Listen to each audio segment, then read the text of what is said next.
Hello everyone, welcome to my channel. और आज ये अपना क्वाड्रेटिक इक्वेशन का लेक्चर नंबर 2। ठीक है, तो थोड़ा एनर्जेटिक हो जाओ, है ना। अपन पढ़ना स्टार्ट करेंगे। ठीक है, तो अपन देखते हैं अपन ने पिछले लेक्चर में क्या देखा था। अपन ने पिछले लेक्चर में कुछ अलग अलग क्वेश्चन किए थे। ठीक है, उनके लिए क्वाड्रेटिक इक्वेशन निकालना सीखी थी, है ना। उन मतलब जो भी कंडीशंस दी थी उनके ऊपर अपन ने कुछ क्वाड्रेटिक इक्वेशन निकालना सीखी थी, पर अभी तक अपन उनके सॉल्यूशन निकालना नहीं सीख पाए, मतलब जो मेन आंसर होगा वो निकालना नहीं सीख पाए। ठीक है, तो आज के लेक्चर में अपन वो निकालने की एक मेथड देखेंगे। ठीक है, factorisation, solution of quadratic equation by factorisation. ठीक है, तो सबसे पहले तो अपन पढ़ते हैं कि roots of the quadratic equation क्या होता है। Roots of the quadratic equation I think पहली बार सुना होगा कि सुन चुके हो पहले। रूट्स ऑफ क्वाड्रेटिक इक्वेशन, ठीक है, ये सेम होता है solution of quadratic equation. Solution of quadratic equation, roots of quadratic equation same चीज होती है। ठीक है, फॉर एग्जांपल यहाँ मैं एक रैंडमली कोई भी क्वाड्रेटिक इक्वेशन ले लेता हूँ, x² - 2x + 1 = 0। ठीक है, तो अब इसके रूट्स क्या होंगे। इसके x की ऐसी वैल्यू होगी जो इस इक्वेशन को सेटिस्फाई करे। इसके रूट्स वो होंगे, x की ऐसी वैल्यूज होंगी जो इस इक्वेशन को सेटिस्फाई करे। ठीक है, तो अपन रैंडमली कुछ कुछ वैल्यू रख के देखते हैं। चलो मैं सबसे पहले x = 1 रख के देखता हूँ, है ना, LHS में। तो LHS में रखा मैंने, तो क्या हो गया, 1² - 2 × 1 + 1। ठीक है, 1 - 2 + 1, तो ये क्या हो गया, 0 हो गया। ठीक है, और अपना जो RHS है वो क्या है, वो भी 0 है। ये LHS 0 हो गया, है ना, x = 1 रखने पे, और RHS तो 0 है ही, यानी क्या हो गया, LHS = RHS हो गया। यानी जो x = 1 है, x = 1 है, इसका रूट है, क्योंकि वो इसको सेटिस्फाई करा रहा है, क्योंकि वो LHS = RHS बना रहा है। ठीक है, अब अपन एक बार x = 2 रख के देखते हैं। x = 2 अपन रखते हैं LHS में। ठीक है, तो क्या हो जाएगा, 2² - 2 × 2 + 1, है ना। तो क्या हो गया, 2² - 4 + 2² क्या हो जाएगा, 4 हो जाएगा, है ना, +1। तो ये क्या हो गया, 1 हो गया। 4 - 4 0 और ये 1। ठीक है, अब अपना जो LHS आया वो 1 आया, और RHS क्या है अपने पास, 0 है। तो अब LHS = RHS हो सकता है क्या, 1 = 0 तो हो ही नहीं सकता। यानी जो x = 2 है इस इक्वेशन को सेटिस्फाई नहीं कर रहा है। जो x = 2 है इस इक्वेशन को सेटिस्फाई नहीं कर रहा है, तो ये इसका रूट भी नहीं है। x = 1 इस इक्वेशन को सेटिस्फाई कर रहा है, तो वो उसका रूट है। ठीक है, आई थिंक समझ आ रहा होगा। जो भी x की वैल्यू, अगर अपन कुछ भी इक्वेशन दी हो, है ना, वो 0 = 0 बना दे, अगर यहाँ पे रखने पे x की वैल्यू 0 = 0 बना दे, यानी वो उसका रूट है, वो x की वैल्यू उस इक्वेशन की रूट है।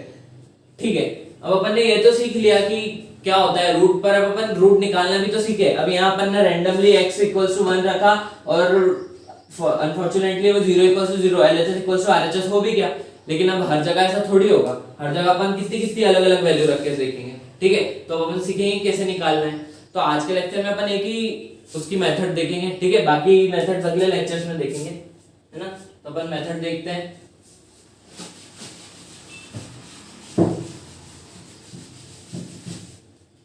ठीक है, सबसे पहली मेथड जो अपन देखेंगे वो है solution of quadratic equation bye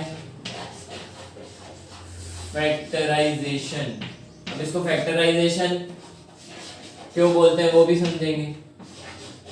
ठीक है, solution of quadratic equation by factorisation. अब इसके वही सॉल्यूशन यानी roots of quadratic equation by factorisation, है ना। तो अब अपन देखते हैं, रैंडमली मैं कुछ भी और इक्वेशन ले लेता हूँ। ले ली मैंने, है ना, 2x² - 3x + 1 = 0 ले लिया।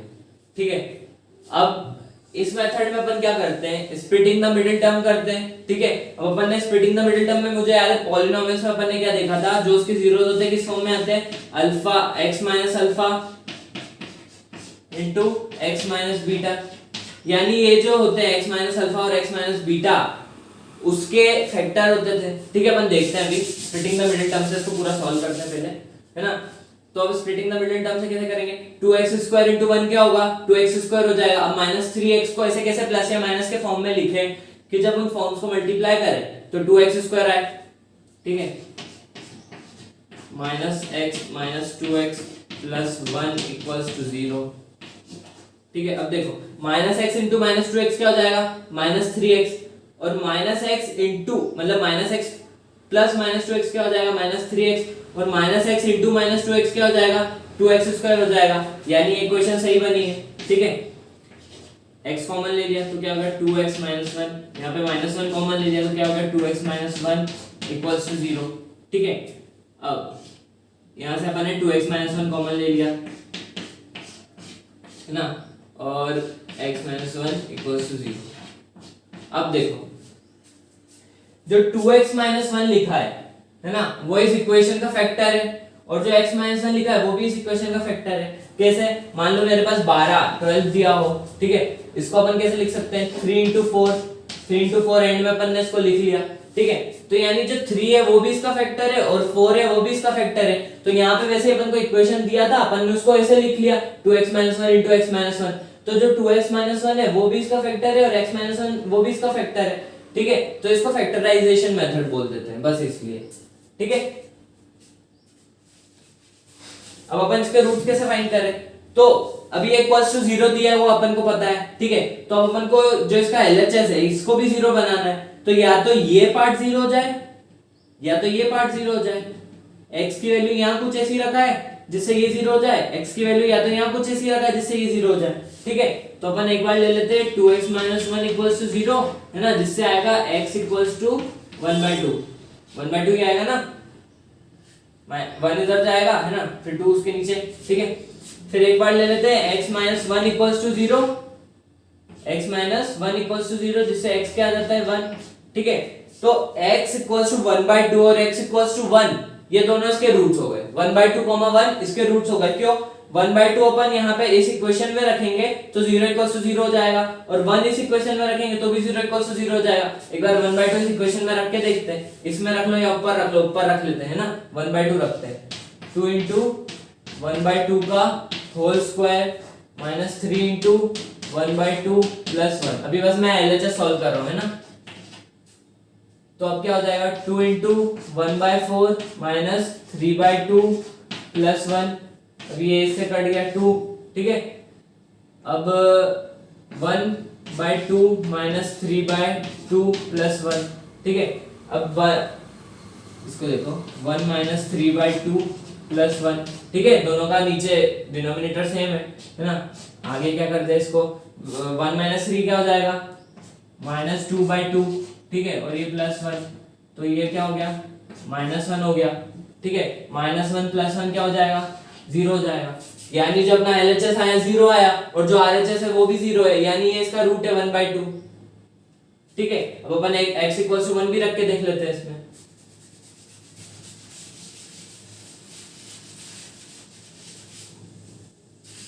x इक्वल्स टू 1 भी इस इक्वेशन में रखते हैं, तो 2 into 1 का होल स्क्वायर, ठीक है, minus 3 into 1 plus 1 equals to 0, ठीक है। अब 1 का स्क्वायर तो 1 और उससे इंटू कुछ भी करेंगे तो वही आ जाएगा, 2 माइनस 3 प्लस 1 इक्वल्स टू, ये इक्वल्स नहीं है, अपन बस LHS ही कर रहे हैं, ठीक है।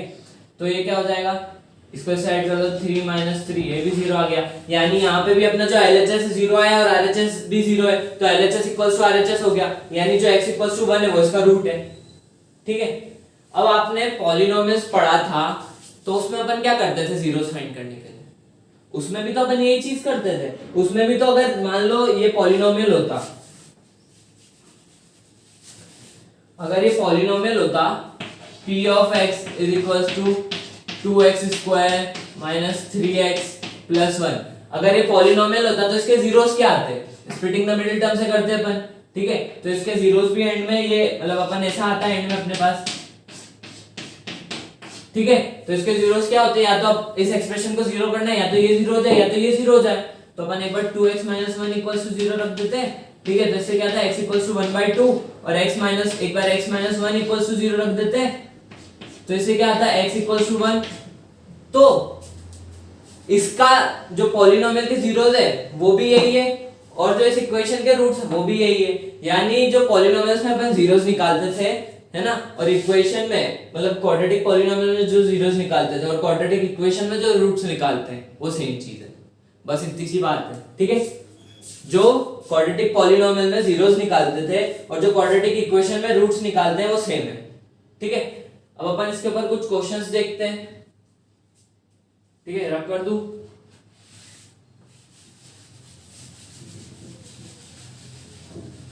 और यही रूट्स को क्या बोलते हैं अपन, solution of the quadratic equation भी बोल देते हैं। ठीक है, अपन ने जो अभी पिछले लेक्चर में जो क्वेश्चंस किए थे कुछ, ठीक है, उनके भी अगर अपन रूट्स निकालेंगे यानी वो उनके आंसर आ जाएंगे। ठीक है, आप चाहो तो वो वाले क्वेश्चंस को फिर से कर सकते हो, है ना। अब मैं कुछ क्वेश्चंस लिखे हुए भी है मेरे पास, वो भी देखते हैं, है ना। अब अपन एक क्वेश्चन ट्राई करते हैं। 6x² minus x minus 2 equals to 0। अब आपको इसके रूट्स निकालना आ गए हो तो ट्राई करो एक बार खुद से। बिल्कुल वैसा ही है जैसे पॉलिनोमियल्स में जीरोस निकालते थे, है ना, तो यहाँ पे भी अपन वही निकालते हैं, बस यहाँ उसको नाम दे दिया रूट्स, नाम चेंज कर दिया है बस। क्वाड्रेटिक इक्वेशन में उसको रूट्स बोल देते हैं और पॉलिनोमियल में उसको अपन बोल देते हैं जीरोस। ठीक है, बहुत सारी चीजें पॉलिनोमियल और यहाँ पे सेम ही रहेगी। ठीक है, समझ आया तो ट्राई करके देख लो। ठीक है, अब मैं करता हूं। अब इसको अपन स्प्लिटिंग द मिडिल टर्म से करते हैं, फैक्टराइजेशन मेथड में इसको स्प्लिटिंग द मिडिल टर्म से करते हैं। ठीक है, आगे आएगा कंप्लीटिंग द स्क्वायर मेथड, तो उसमें अलग करते हैं। फिर एक धराचार्य की एक फॉर्मूला आएगा जिससे अपन निकाल पाएंगे रूट्स डायरेक्टली। ठीक है, अभी तो अपन ये देख रहे हैं, इस पे स्प्लिटिंग द मिडिल टर्म से करते हैं, है ना। तो 6x² इंटू -2 कितना हो जाएगा, -12x² हो जाएगा। ठीक है, 6x² इंटू -2 -12x² हो जाएगा। अब माइनस एक्स को ऐसे कैसे प्लस या माइनस के फॉर्म में लिखे कि जब उन फॉर्म्स को मल्टीप्लाई करें तो -12x² आए। ठीक है, तो अपन कैसे लिख सकते हैं, -4x + 3x - 2 = 0। ठीक है, ये थोड़ा सोचना तो पड़ता ही है कि कैसे बनेगा, है ना। अब -4x + 3x क्या हो जाएगा, -x हो जाएगा, और -4x × 3x क्या हो जाएगा, -12x² हो जाएगा, यानी ये सही बना है। ठीक है, तो अब अपन कॉमन ले लेते हैं, यहाँ पे अपन 2x कॉमन ले लेते हैं। ठीक है, 2x कॉमन लिया यहाँ से तो क्या हो गया, 3x हो गया। यहाँ से 2x कॉमन लिया तो ये -2 हो गया। यहाँ से 1 कॉमन ले लेते हैं तो ये क्या हो गया, 3x - 2 = 0। ठीक है, अब 3x - 2 पूरे में से कॉमन ले लेते हैं, 2x + 1 = 0। ठीक है, अब या तो ये = 0 या तो ये 0 हो जाए या तो ये 0 हो जाए। ठीक है, तो एक बार 3x - 2 = 0 रख लो, साइड में कर देता हूँ। एक बार 3x - 2 = 0 रखो तो x की वैल्यू क्या आएगी, 3x = 2, x = 2/3 आ गया। ठीक है, और एक बार 2x + 1, एक बार 2x + 1 = 0 रख दो तो x क्या आ जाएगा, x आ जाएगा -1/2, है ना। वेरीफाई करने के लिए ये वैल्यूज, x की ये वैल्यूज यहाँ रख के देख लो कि ये यहाँ रखने पे सेटिस्फाई हो रहा है कि नहीं, 0 = 0 बन रहा है कि नहीं, या RHS = LHS बन रहा है कि नहीं। ठीक है, बिल्कुल सेम है। पॉलिनोमियल्स में अपन बिल्कुल इसी तरीके से जीरोस निकालते थे और क्वाड्रेटिक इक्वेशन में बिल्कुल इसी तरीके से अपन रूट्स निकालते हैं, बस नाम चेंज कर दिया। ठीक है ना, रब कर दूं। अब इस टाइप के तो और क्वेश्चन आप कर ही लोगे क्योंकि पॉलिनोमियल्स में भी स्प्लिटिंग द मिडिल टर्म तो अपन ने समझा ही था। ठीक है, और बिल्कुल वही है जो यहाँ अपने रूट्स आ रहे हो वहां अपने वैसे ही जीरोस आते थे। ठीक है, अब अपन एक चीज समझते हैं, छोटी सी चीज है, बस आप इसको अगर समझ जाओ तो ठीक है। देखते हैं, देखो मैं अभी एक पॉलिनोमियल अभी जो अपन ने लिया था ना उसी को क्वाड्रेटिक इक्वेशन ले लेता हूँ। क्या थी अपनी क्वाड्रेटिक इक्वेशन, चलो दूसरी को ले लेते हैं, स्टार्ट वाली, x² - 2x + 1 = 0। ये अपनी क्वाड्रेटिक है। ठीक है, और यहाँ एक पॉलिनोमियल ले लिया, p of x = x² - 2x + 1। ठीक है, अब अपन समझते हैं कि जब जीरोस और रूट सेम है तो अलग अलग क्यों है पॉलिनोमियल और क्वाड्रेटिक इक्वेशन, क्वाड्रेटिक पॉलिनोमियल और क्वाड्रेटिक इक्वेशन अलग अलग क्यों है।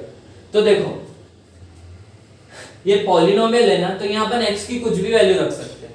अपन जो जीरोस निकालते थे वो तो बस इसलिए निकालते थे यही पता करने के लिए निकालते थे कि x की ऐसी कौन सी वैल्यू पे पॉलिनोमियल क्वाड्रेटिक पॉलिनोमियल जीरो हो जाए, ठीक है। बाकी अपन यहाँ x की कुछ भी वैल्यू रख सकते हैं, यहाँ अपन 2 भी रख सकते हैं, x इक्वल्स टू 2, ठीक है। x इक्वल्स टू 2 रखने पे क्या आएगा, 2 स्क्वायर माइनस 2 इंटू 2 प्लस 1, है ना, 4 माइनस 4 प्लस 1 इक्वल्स टू 1। यहाँ p of x equals to यानी p ऑफ 2, है ना, p ऑफ 2 इक्वल्स टू 1 चलेगा, ठीक है। यहाँ अपन x की कुछ भी वैल्यू रख सकते हैं, पर यहाँ पे अपन नहीं रख सकते, यहाँ पे बस वही वैल्यू रख सकते हैं इस क्वाड्रेटिक इक्वेशन में जो इस पूरी इक्वेशन को सेटिस्फाई करे। LHS इक्वल्स टू RHS बना है, 0 इक्वल्स टू 0 बना है, ठीक है। अब अगर अपन यहाँ पे भी x इक्वल्स टू 2 रखेंगे तो ये क्या बन जाएगा एंड में, ये वाला पार्ट 1 हो जाएगा, ठीक है। तो 1 इक्वल्स टू 0, 1 इक्वल्स टू 0 हो नहीं सकता है, ठीक है। बस अपन को ये समझना था। तो मैक्सिमम इसके कितने रूट्स आ सकते हैं, मैक्सिमम इसके कितने रूट्स आ सकते हैं, मैक्सिमम इसके कितने जीरोस आ सकते थे, इसके मैक्सिमम 2 जीरोस आ सकते थे, तो यहाँ पे भी इसके मैक्सिमम 2 रूट्स आ सकते हैं, ठीक है। और वो इसके सॉल्यूशन भी होते हैं, है ना। यहाँ अपन x की कुछ भी वैल्यू रख सकते हैं, यहाँ अपन x की हर कुछ वैल्यू नहीं रख सकते, ठीक है। बस यही समझना था, एक फील लाना था। ये कुछ ऐसा खास थोड़ी है, कुछ टॉपिक वॉपिक नहीं है, बस फील लानी थी कि क्या थोड़ा अंतर समझ आ जाए।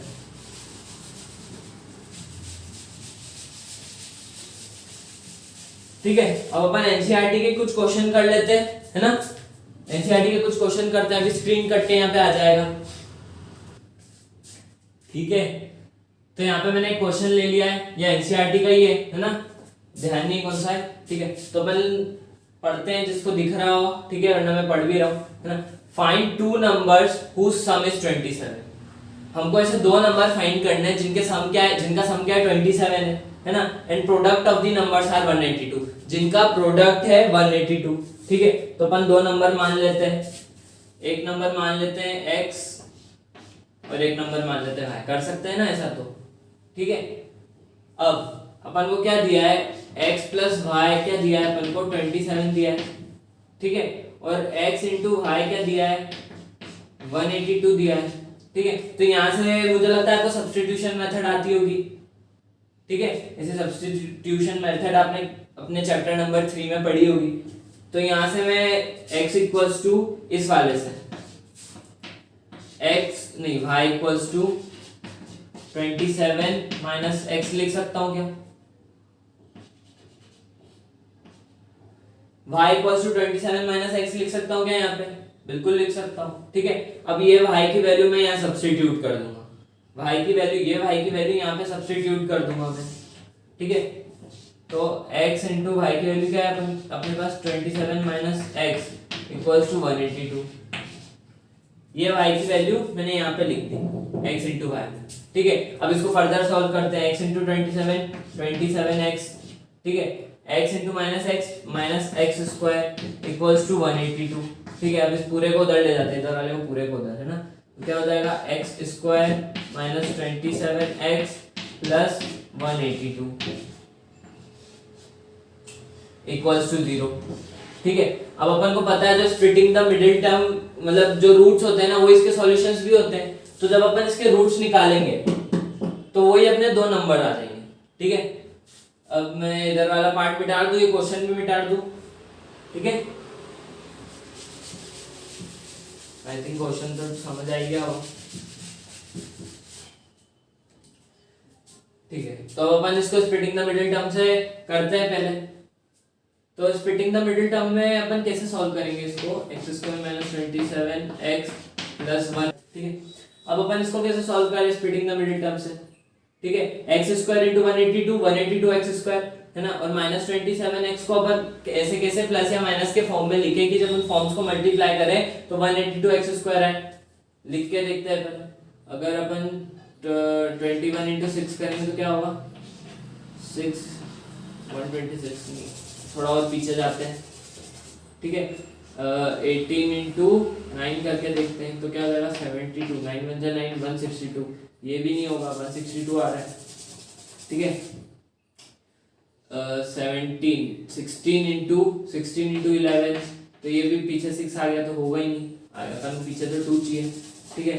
तो अपन जाते हैं 14 इंटू 13 पे, तो 4 1 जा 4 2 जा 8 4 3 जा 12 3 1 जा 3 4, 1 4 जा 4 4 1 1 जा 1, तो ये आ गया अपना 182, यानी 14 इंटू 13 करने पे 182 आ जाएगा। ठीक है, और 14 प्लस माइनस 13 भी अपना 27 हो जाएगा। कैसे? X square minus 13x minus 14x plus 182 equals to 0। अब अपन ने माइनस 13 इंटू माइनस 14 तो देख ही लिया था, 13 इंटू 14 क्या आ रहा था, 182 आ रहा था। ठीक है, minus 13x plus minus 14x क्या आ रहा है, माइनस 27x आ रहा है, और minus 13x into minus 14x क्या आ रहा है, 182x स्क्वायर। ठीक है, अब मैं इसको फर्दर x कॉमन ले लेता हूँ, x माइनस 13।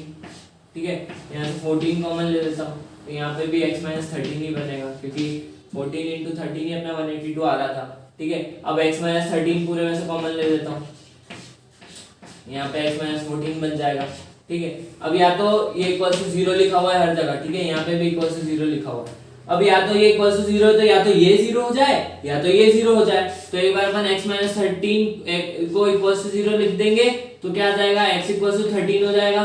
ठीक है, और एक बार x माइनस 14 को इक्वल टू 0 लिख देंगे तो एक बार x क्या आ जाएगा, 14 आ जाएगा। ठीक है, x क्या हो सकता है, x 13 भी हो सकता है, x 14 भी हो सकता है। ठीक है, x 13 भी हो सकता है, x 14 भी हो सकता है, मतलब जो अपना एक नंबर है वो 13 भी हो सकता है और वो 14 भी हो सकता है। अब अपन y फाइंड करते हैं, y भी तो फाइंड करना है ना। तो y को अपन ने क्या लिया, x plus y equal to 27 लिया था, x plus y equal to 27 लिया था। ठीक है, अब अपन एक बार x इक्वल टू 13 लिखते हैं। ठीक है, तो 13 प्लस वाई इक्वल टू 27। ठीक है, तो y क्या आएगा, यहाँ से 13 उधर ले जाके माइनस कर दो तो 14 आ जाएगा। जब x 13 होगा, जब y 14 होगा। ठीक है, अब x plus y equal to 27 में अपन x 14 लिखते हैं। x अपना 13 भी हो सकता है और 14 भी हो सकता है ना, तो एक बार अपन ने x इक्वल टू 13 लिख लिया, अब एक बार x इक्वल टू 14 लिख लेते हैं। ठीक है, तो 14 प्लस वाई इक्वल टू 27 हो जाएगा। अब 14 उधर ले जाके माइनस कर देंगे तो क्या हो जाएगा, y इक्वल टू 13। ठीक है, तो अपने एक बार क्या वो बन सकता है, कॉम्बिनेशन क्या बन सकते हैं, अपने कॉम्बिनेशन क्या बन सकते हैं। सबसे फर्स्ट कॉम्बिनेशन एक बार x इक्वल टू 14 हो जाए। ठीक है, और y इक्वल टू 13 हो जाए। x इक्वल टू 14 पे y इक्वल टू 13 आ रहा है। ठीक है, और second combination x equal to 13 हो जाए तो y क्या हो जाएगा, y इक्वल टू 14 हो जाएगा। यहाँ x इक्वल टू 13 लिखने पे y इक्वल टू 14 आ रहा था। ठीक है, तो अपने ये दो कॉम्बिनेशन पॉसिबल है। ठीक है, अभी अपन एक और क्वेश्चन ट्राई करते हैं, फिर से स्क्रीन कट के आ जाएगा। ठीक है, तो यहाँ मैंने एक और क्वेश्चन ले लिया है, ये भी एनसीईआरटी का ही है ना। जिसको समझ आ रहा है बहुत अच्छी बात है, वरना मैं पढ़ ही रहा हूं। मैंने क्या लिखा, यहाँ पे क्या लिखा है, the altitude of a right triangle is 7 centimetre less than its base if the hypotenuse is 13 centimetre, find the other two sides. ठीक है, इस टाइप का क्वेश्चन अपन ने लेक्चर नंबर 1 में भी किया था मेरे, है ना, उसमें भी एक एनसीईआरटी का ही क्वेश्चन था ये। तो अब अपन यहाँ देखते हैं कि कैसे करना है। ठीक है, सबसे पहले क्या दिया था, altitude of the right triangle is 7 centimetre less than its base. सबसे पहले तो चलो अपन एक राइट ट्राइंगल बना लेते हैं। ठीक है, राइट ट्राइंगल है, अब एल्टीट्यूड का होगा, क्या होगा राइट ट्राइंगल का, यही हो जाएगा इसका एल्टीट्यूड। तो ठीक है, इसको अपन ने नाम दे दिया एल्टीट्यूड, ए दे दिया, ए दे दिया। ठीक है, और ये बेस है, आई थिंक ये तो पता ही होगा, इसको बेस बोलते हैं ना नीचे, तो इस साइड को बेस बोल दिया। ठीक है, if the hypotenuse is 30 centimetre, find the other two sides. अगर ये अपन को 13 सेंटीमीटर दिया है, हाइपोटेनियस ही होता है ना ये, इसको हाइपोटेनियस बोलते हैं, एच हाइपोटेनियस बोलते हैं। ठीक है, अब अपन को क्या दिया था, altitude of the right triangle is 7 centimetre less than its base. तो जो ये है ये 7 सेंटीमीटर लेस है इससे, मतलब a equals to b minus 7। अब ये कैसे लिखा, देखो यहाँ क्या दिया, the altitude of right triangle is 7 centimetre less than its base, मतलब जो इसका बेस है ना एल्टीट्यूड से 7 सेंटीमीटर बड़ा है, तो अपन ने इसको 7 सेंटीमीटर कम कर दिया, या इसको ऐसे भी लिख सकते हैं altitude plus 7 equals to base. जो इसका एल्टीट्यूड है वो बेस से 7 सेंटीमीटर लेस है ना, तो इन दोनों को इक्वल करने के लिए अपन ने 7 सेंटीमीटर उसमें ऐड कर दिया। ठीक है, जो इसका एल्टीट्यूड है वो बेस से 7 सेंटीमीटर कम है, तो इसके लिए एक इक्वेशन बनाने के लिए, इक्वल बनाने के लिए अपन ने 7 सेंटीमीटर प्लस कर दिया, तो वापस से इक्वल हो गया। ठीक है, अब आगे देखते हैं अपन क्या लिखा है यहाँ, if the hypotenuse is 13 centimeter find the other two sides। ठीक है, तो अपन ने राइट ट्रायंगल में, मेरे को लगता है आपने पाइथागोरस थ्योरम तो पढ़ ही रखा होगा, है ना। इसको मैं एक ही जगह P ही नाम देता हूँ इस एल्टीट्यूड को। ठीक है, परपेंडिकुलर बोलते हैं इसको, P नाम दे देता हूँ। ठीक है, पाइथागोरस थ्योरम क्या था, और इसको ठीक है, जो हाइपोटेनियस का स्क्वायर होता है, ठीक है, वो परपेंडिकुलर का स्क्वायर प्लस बेस का स्क्वायर होता है। आई थिंक इतना तो पता ही, याद ही होगा आप लोगों को। ठीक है, जो हाइपोटेनियस का स्क्वायर होता है इक्वल्स टू परपेंडिकुलर का स्क्वायर प्लस बेस का स्क्वायर। ठीक है, तो अब यहाँ हाइपोटेनियस क्या दिया है, 13 का होल स्क्वायर। ठीक है, परपेंडिकुलर क्या है अपने पास, परपेंडिकुलर इसको बी लिखो। ठीक है, अब किसी एक के उसमें अपन P के उसमें या B के उसमें अपन निकालते हैं, तो अपन किसके उसमें निकाले इक्वेशन, अपन निकालते हैं परपेंडिकुलर पे, है ना। तो यहाँ तो P स्क्वायर लिखे इनको। ठीक है, अब अपना बेस क्या है यहाँ, बेस क्या है यहाँ पे, परपेंडिकुलर प्लस 7 है। ठीक है, प्लस परपेंडिकुलर प्लस 7 का होल स्क्वायर। अपन ने यहाँ पे b की वैल्यू सब्स्टिट्यूट कर दी है। ठीक है, ये जो अपनी एक पाइथागोरस थ्योरम है, इसमें अपन ने बेस की वैल्यू सब्स्टिट्यूट कर दी है। अपना बेस क्या है, base equals to perpendicular plus 7। ठीक है, तो मैं क्वेश्चन मिटा रहा हूँ, जगह कम बोर्ड पे, इसलिए ये ऊपर वाला तो ये भी मिटा रहा हूँ अभी। ठीक है, तो अब अपन इसको फर्दर सॉल्व करते हैं, है ना। 13 का स्क्वायर क्या होता है, 13 इंटू 13, 69, 3, है ना, ये 3 169 होता है, निकाल के देख लो आप लोग। ठीक है, तो 169 is equals to P square. ठीक है, प्लस P प्लस 7 का होल स्क्वायर अपन आइडेंटिटी से खोल सकते हैं, है ना। P स्क्वायर माइनस नहीं plus 2 into 7 into P plus 7 का होल स्क्वायर। ठीक है, 169 equals to P square plus P square 2P square. ठीक है, 2 इंटू 7 14 प्लस 14P प्लस 7 का स्क्वायर क्या होता है, 49 होता है। ठीक है, अब ये 169 को अपन इधर ले आते हैं, है ना, तो इसको ऐसे लिखते हैं 2P square plus 14P plus 49 minus 169 equals to 0। ठीक है, अपन इसको इधर ले आया, इसको प्रॉपर सीधा लिख दिया। ठीक है, अब 169 49 माइनस 169 कितना हो जाएगा, 49 माइनस 169 120 हो जाएगा। 2P square plus 14P minus 120 equals to 0, है ना। इसमें 49 प्लस करेंगे, 40 प्लस करेंगे तो 160, है ना, प्लस 9 करेंगे तो 169। ठीक है, मैंने सही किया। अब यहाँ से 2 कॉमन लेके हटा देते हैं पहले, तो ये क्या हो गया, P square plus 7P minus 60 equals to 0। ठीक है, 2 कॉमन लेके अपन ने उधर भेज दिया, तो वो भी 0 हो जाएगा। ठीक है, अभी नीचे वाला पार्ट में मिटा रहा हूं।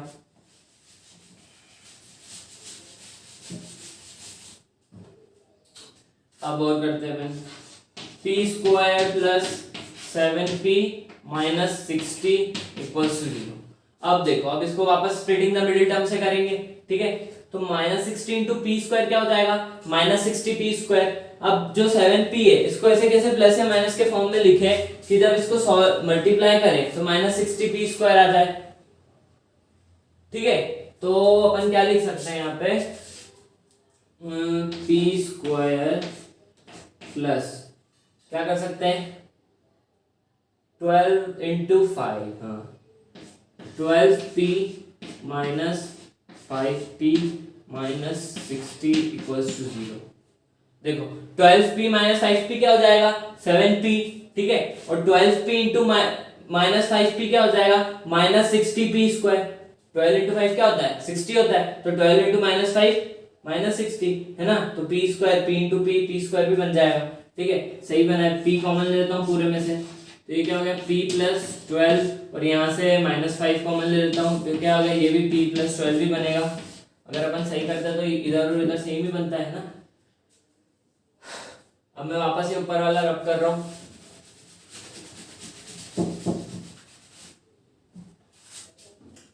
ठीक है। अब p प्लस 12 कॉमन ले लेंगे, तो क्या बन जाएगा p प्लस 12 और p माइनस 5 इक्वल्स टू 0, ठीक है। अब या तो ये 0 हो जाए या तो ये 0 हो जाए, जब इक्वल्स टू 0 होगा तो एक बार अपन p प्लस 12 इक्वल्स टू 0 कर देते हैं और एक बार p माइनस 5 इक्वल्स टू 0 कर देते हैं। तो यहाँ से परपेंडिकुलर क्या आया 12 आया और यहाँ से परपेंडिकुलर क्या आया 5 आया। तो अब देखो ये जो परपेंडिकुलर है ये अपनी एल्टीट्यूड की लेंथ है, जो परपेंडिकुलर है ये अपनी एल्टीट्यूड की लेंथ है, ठीक है। तो कभी लेंथ माइनस में हो सकती है क्या, माइनस 12 हो सकती है क्या, लेंथ हमेशा पॉजिटिव होती है, ठीक है। तो ये तो कैंसिल हो गया, ये जो अपना एक आया है ये हो ही नहीं सकता, यानी यही सही होगा, परपेंडिकुलर इक्वल्स टू 5 होगा, ठीक है। अब मेन अपने क्वेश्चन में अपन को फाइंड क्या करना था, find the other two sides, ठीक है। अपन को दो अलग दूसरी p और b फाइंड करना था, तो अपना p इक्वल्स टू 5 आ गया, ठीक है। अब अपन को b फाइंड करना है, तो अपन पाइथागोरस थ्योरम से b भी फाइंड कर पाएंगे। अब पाइथागोरस थ्योरम क्या थी, h square equals to p square plus b का होल स्क्वायर, ठीक है। तो हाइपोटेनियस का होल स्क्वायर 13 का होल स्क्वायर क्या हो गया था 169 इक्वल्स टू 5 का होल स्क्वायर प्लस b का होल स्क्वायर,